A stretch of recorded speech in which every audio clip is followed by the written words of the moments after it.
আসসালামু আলাইকুম গাইজ, আমি মোহাম্মদ সোলাইমান। কি অবস্থা সবার? আশা করি সবাই ভালো আছেন। ইনশাল্লাহ আমিও ভালো আছি। তো আজকে কথা বলবো বাউল শিল্পী আবুল সরকারের গ্রেপ্তার নিয়ে। প্রথমেই বলে নিই, বাউল শিল্পী আবুল সরকার কেন গ্রেপ্তার হয়েছে।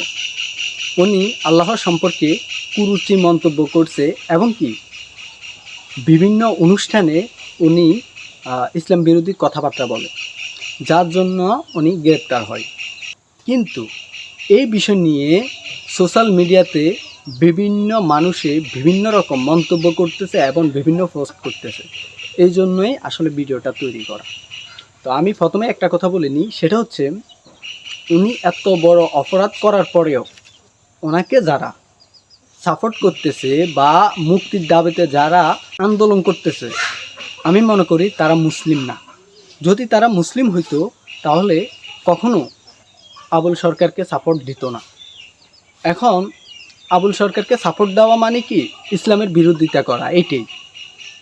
তো আমি একটা ফুটেজ কালেক্ট করছি, যেখানে কি বলতেছে আবুল সরকার বাউল শিল্পী, আপনারা শুনুন। তোমার মতো আরো 10টা-20টা আল্লাহ, 200-400 আল্লাহ যদি আরো বানাই দিতা, তাহলে তোমার আরো দাম বাড়তো। এটা তুমি করলে না, এত বুঝো তা তো বুঝো না।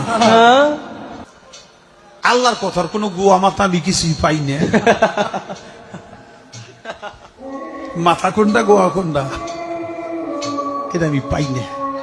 কেন পাই না?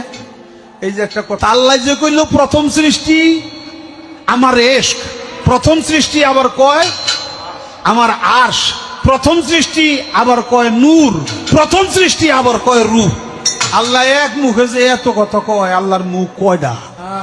খালি কয়টা না, ওটা মুখ না হুক, এটাও আমার জানা দরকার। দেখলেন কি বলল উনি? এই ধরনের কথাবার্তা একজন মুসলিম হিসেবে গ্রহণ করা অসম্ভব।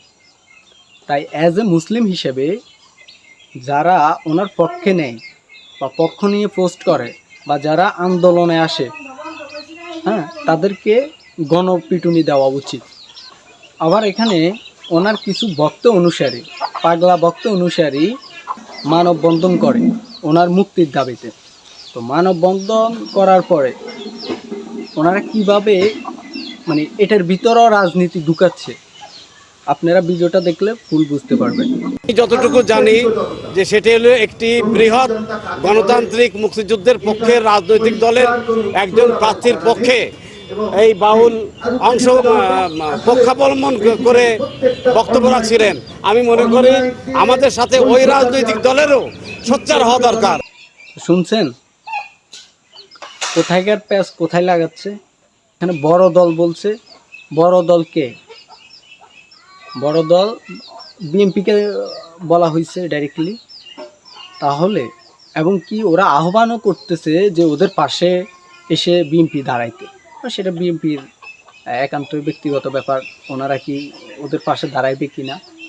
ভিডিওটা কেমন হয়েছে সবাই কমেন্টে জানাইবেন এবং লাইক করে দিবেন আর ফলো করে দিবেন। ইউটিউব থেকে দেখলে অবশ্যই সাবস্ক্রাইব করে দিবেন। সবাইকে ধন্যবাদ। আসসালামু আলাইকুম।